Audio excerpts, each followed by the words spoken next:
Bon, bah finalement, Agnelli il va rester. Vous y croyez pas? Écoutez la vidéo.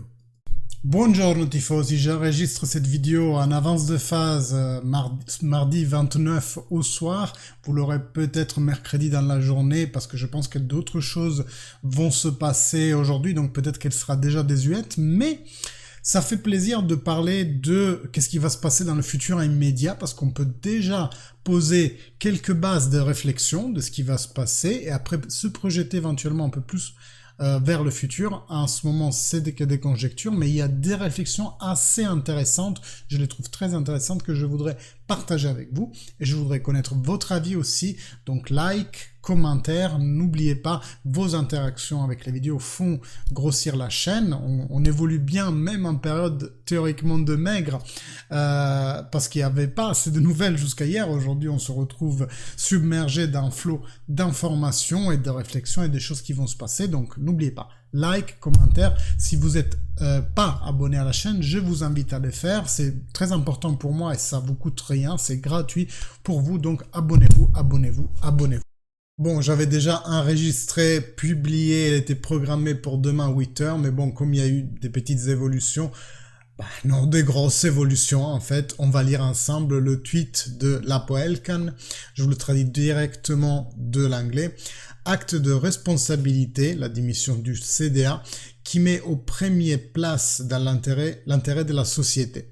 Le nouveau CDA sera formé par des figures de grandes professionnalités sous le profil technique et juridique, guidé par le président Gianluca Ferrero.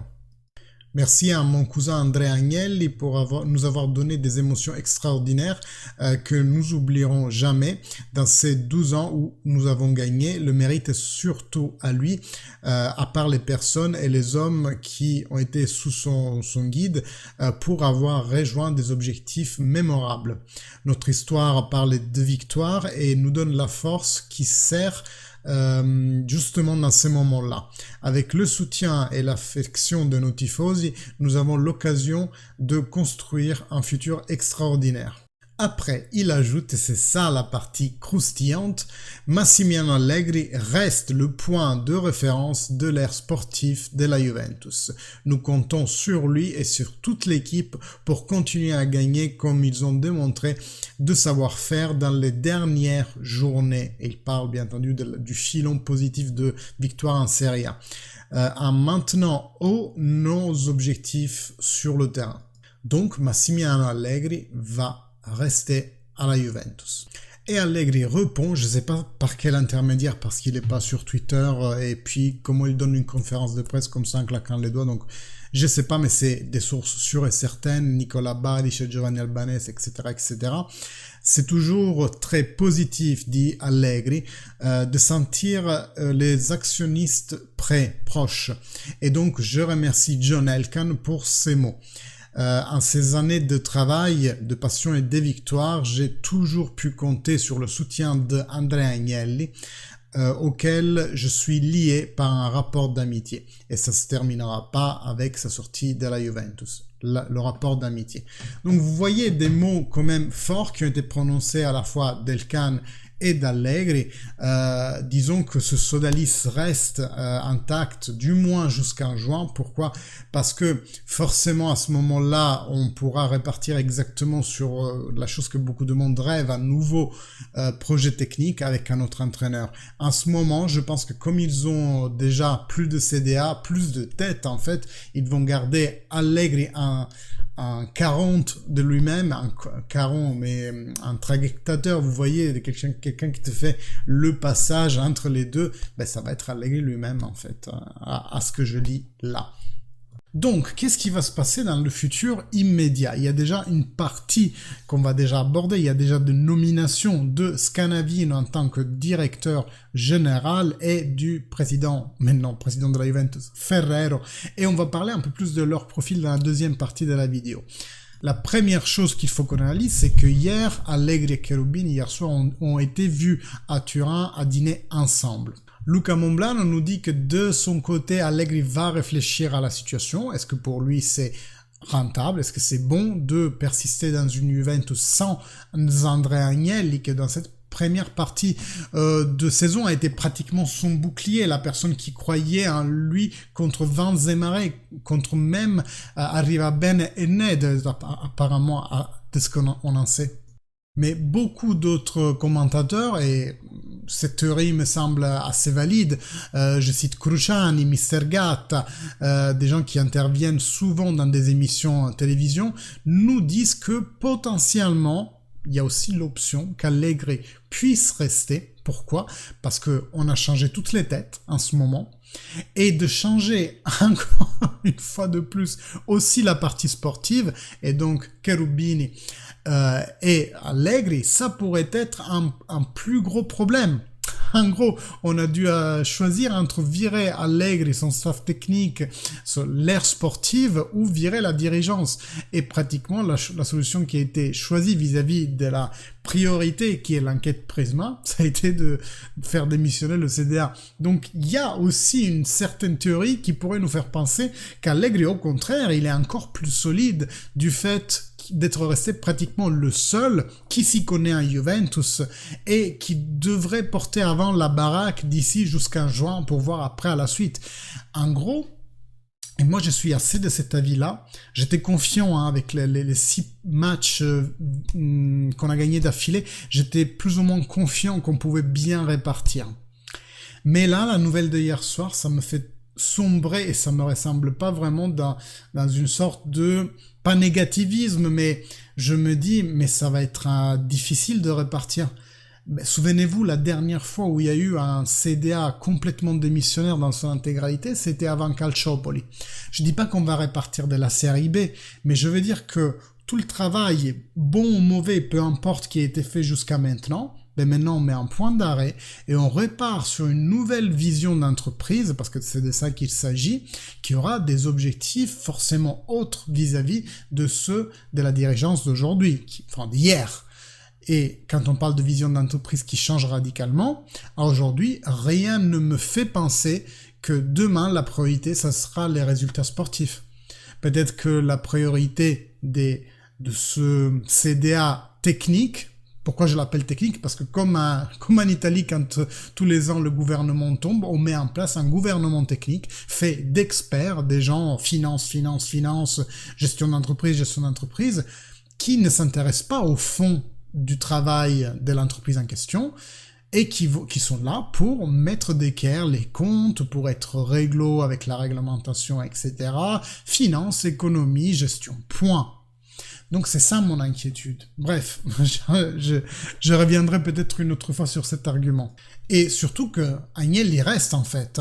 J'aurais dû faire comme cliffhanger. Peut-être que je vais porter ce bout de vidéo au début pour vous le faire au début de la vidéo. Mais en fait, Agnelli va rester à la Juventus. Attention, il démissionne en tant que PDG, que membre du CDA, mais il est encore en partie propriétaire de la Juventus. C'est ça qui est fou quand même. Après, il va se concentrer juste sur d'autres tâches qui seront autour du monde du Juventus, parce qu'il a dit dans sa lettre aux employés d'hier, il va continuer à se battre pour un football meilleur. Ce qui fait penser Super League. Mais donc, il reste propriétaire de la Juventus, que ça s'éclaire dans les esprits. Autant que Cherubini va rester, parce qu'il faisait pas partie du CDA. Il va rester Cherubini. Apparemment, Agnelli aurait même refusé sa démission. Comme je vous ai dans la vidéo d'hier, enfin pour moi il y a 5 minutes, mais pour vous d'hier, c'est une histoire de bilan qui a été écrit d'une certaine façon. Cette façon ne convient pas à la Consob, qui est l'organisme chargé de vérifier les comptes des sociétés cotées en bourse. Et comme la Juventus est cotée en bourse, ça fait, il y a une autre réflexion plus ou moins, je sais pas, par rapport à une entreprise qui ne l'est pas. Par exemple, l'Inter, la Roma, le Milan, parce que tous ont fait ça, ont reporté les salaires à un autre moment. Sauf que la Juventus étant cotée en bourse, elle avait des règles spécifiques.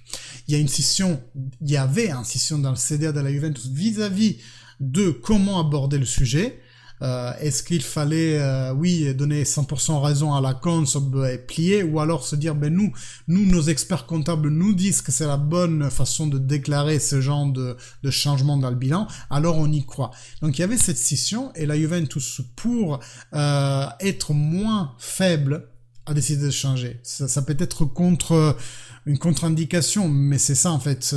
Si t'es pas solide dans ton organisation, t'as une faiblesse que les autres peuvent facilement exploiter. Mais le parquet de Turin, tout autant que sur le terrain, les autres. Hein. Et donc je disais, on a déjà deux noms. On a Scanavino, nouveau directeur général. Alors je le connaissais pas avant, même le nouveau président Ferrero, je les connaissais pas. Après, j'ai appris de par ailleurs que c'est des techniciens en fait. Apparemment, Scanavino a travaillé beaucoup de temps chez Accenture. Donc là, je pense Accenture, je pense process, parce que j'ai côtoyé cette entreprise avec des intervenants à plusieurs reprises. Donc j'imagine qu'il va gérer, il va voir la chose exactement comme un flux d'actions à faire pour que quelque chose soit réalisé. Vraiment gestion d'entreprise basique, quoi. Et après, on a le nouveau président, c'est Ferrero, qui lui, si j'ai bien compris, était président de la Banque du Piemonte, la région où se situe Torino. Et donc, des personnes extrêmement techniques. Et il me manque quand même un troisième petit cochon, là, c'est quelqu'un qui va incarner le rôle qui était celui de Nedved. Et là, c'est intéressant d'en parler, parce que on a entendu de noms mirabolants, mais j'espère que ces noms mirabolants seront au rendez-vous, parce qu'on a parlé aussi Chiellini et Del Piero, par exemple. Buffon, Chiellini et Del Piero. Alors, pour leur, disons, incarnation de la Juventus, je pense qu'il n'y a pas photo Del Piero toute la vie, d'une terme être dirigeant et donc avoir les connaissances qu'il faut pour, moi je voterais plutôt pour Chiellini parce qu'il a 2 masters en économie et ça compte quand même. Après le rôle de vice-président, c'est vrai que c'est un rôle institutionnel de figure, un peu un lien entre la dirigeance et le vestiaire, quelqu'un qui doit vraiment incarner la Juve. Et donc honnêtement là, Del Piero, non seulement je l'espère, mais je l'attends vraiment. Je pense que c'est le meilleur nom pour aller à remplir cette 3e place dans le nouveau triumvirat de la Juventus. Ferrero, président mindset bancaire. Scanavino, DG, mindset, comment marche une entreprise, les rouages, comment on les huile bien pour que l'entreprise tourne et apporte de la valeur, et Del Piero comme homme-image et lien entre cette dirigeance et le monde et le vestiaire, qui fasse vraiment comprendre ce que c'est la Juventus, qu'est-ce que ça veut dire se battre pour la Juventus, et en même temps, balancer aussi les impulsions des 2 autres, Ferrero et Scanavino, qui eux pourraient uniquement s'intéresser froidement au compte en fait. C'est ça le danger que j'y vois. Même si on nous dit que les 2 sont des fervents tifosi bianconeri. Mais, excusez-moi, Agnelli on peut l'aimer ou pas, mais si on peut tomber tous d'accord sur quelque chose, c'est qu'il aime la Juventus comme un fou. Je pense que là, c'est incontestable. Et aussi les victoires qu'il nous a apportées. Après, c'est vrai que je vous donne aussi mon avis sur le dernier Agnelli. Dans les dernières années, forcément, il y a eu un essoufflement, non?